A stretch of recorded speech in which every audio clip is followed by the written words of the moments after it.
Claire de Vlemings, coach pour adultes autistes Asperger. Je vous avais promis dans la dernière vidéo de vous parler de la gradation des émotions.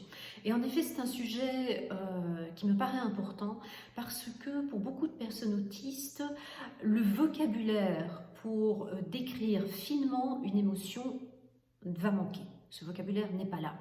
Et donc, évidemment, si on ne peut pas décrire finement une émotion, on la ressent, mais on est à nouveau bloqué et on ne peut pas la communiquer par rapport aux autres. Donc, je vais reprendre, comme je l'ai fait dans les précédentes vidéos, je vais reprendre les 4 grandes émotions de base, à savoir la tristesse, la colère, la peur et la joie. Et je vais vous donner quelques adjectifs qui vont du plus léger, de l'expression la plus légère de cette émotion vers l'expression la plus lourde, je dirais. Et puis je vous donnerai également quelques autres adjectifs qui sont globalement reliés à cette émotion.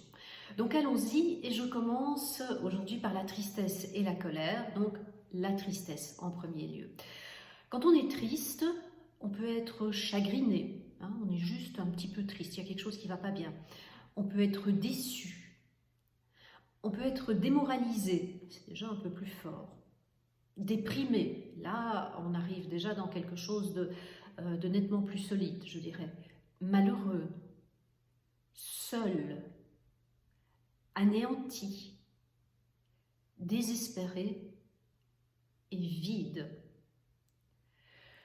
Alors, au niveau de la tristesse, on peut aussi ressentir de la honte, de l'humiliation, même si celle-là, elle peut peut-être être aussi au niveau de la colère, et de l'inadéquation.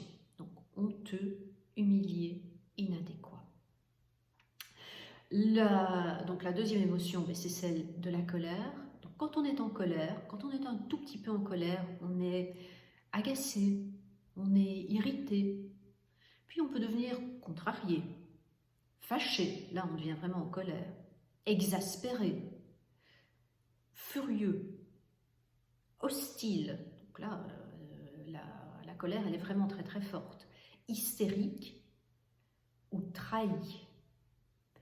Dans la colère, on a également l'envie, le fait d'être envieux, impatient, jaloux ou rancunier.